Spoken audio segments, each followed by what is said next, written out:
Alright, so in this video, I'm going to talk about how to find the right muscle tension to know that your hips are rotating, your hips are articulating properly in your squat and deadlift. So in this first exercise, I'm going to give you 3 exercises for today. In this first exercise, I'm seated on something that elevates me off the ground high enough that I don't have to bend my spine a ton just to stay seated. Right. I'm also not up on a super high chair. I'm elevated just enough so that when I'm seated, I can keep my spine long and tall. Okay? And from there, you see my knees, they're bent to about 90 degrees, and my legs, my thighs, are about 90 degrees to each other. So once you've got that, you're seated high enough that you can keep a long, tall spine, and you get 90 degrees, 90 degrees, 90 degrees here. You're ready for the exercise. From here, you're going to turn your pelvis towards your back leg. And if you don't know where your pelvis is, I want you to dig around your front pockets for 2 bony ridges. Put your index fingers on those 2 bony ridges, and as you turn your torso towards your back leg, make sure that those 2 bony ridges are moving in space as well, and that you're not just doing this. You see, my index fingers have gone nowhere. That means my pelvis has also gone nowhere, and I'm actually just twisting my spine, as opposed to what I want you to do, which is turn your pelvis towards the back leg. Okay. Now, from here, what I want you to look for, muscle sensation-wise, is I want you to find tension in your side butt muscle and your groin, or your high inner thigh. Okay? As you turn towards this back leg, your side butt muscle, the muscle fibers there should be shortening. Okay? Like it's like a bicep squeezing this way. Okay? Boom, just like that. And then on the other side of your hip joint, your high inner thigh, the muscle fibers there should be lengthening, as if you were to stretch your bicep. So you should find tension on both groups of muscles.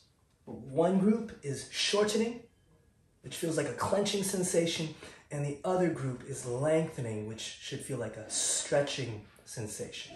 Okay? Once you find that tension, once you've maxed out that tension, then that is your end range. You don't need to try to twist further than that. Then from there, that's 1 rep, okay? Once you found that sensation, then that's 1 rep. If you don't find that sensation, then that rep does not count. Okay? The goal here is just to be able to find those sensations faster and faster. And once you're ready, once you've done the other side, and I'm not going to show the other side on this video, but let's assume that you've done both sides. What you're going to do next is you're going to apply it to your squat and deadlift. In your squat, as you get to the bottom of your squat, you should be able to feel that same side butt muscle tension squeezing, and that same high inner thigh muscle lengthening, stretching, but both under tension. Nothing's turning off.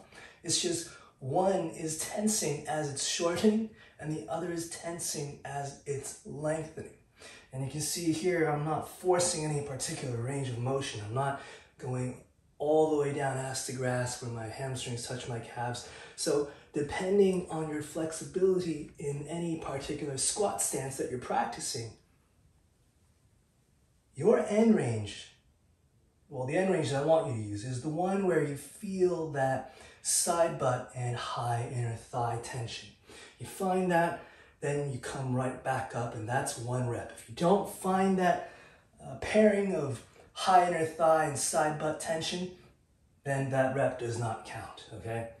So find that, come right back up. One thing that may help is also just remembering to keep a long spine. If that isn't already automatically happening and you catch yourself shortening your spine, then see if keeping a longer spine helps with finding that side butt and higher inner thigh muscle tension. Okay, so that's the squat. And then for the deadlift, or rather the Romanian deadlift or the hip hinge, what you're gonna do is find a pairing of the side butt and the rear butt, okay? So in the squat, it was side butt and high inner thigh. Now in the Romanian deadlift, it's the side butt and the rear butt. So here, I'm gonna, again, keep that long spine. Send the pelvis in between the thigh bones. Find that shortening muscle tension on the side butt and find that lengthening muscle tension on the rear butt. And that is 1 rep. And that is how you apply that seated exercise to the squat and deadlift. Get those hip muscles coordinating with each other, making everything just feel smooth. That's it for this video.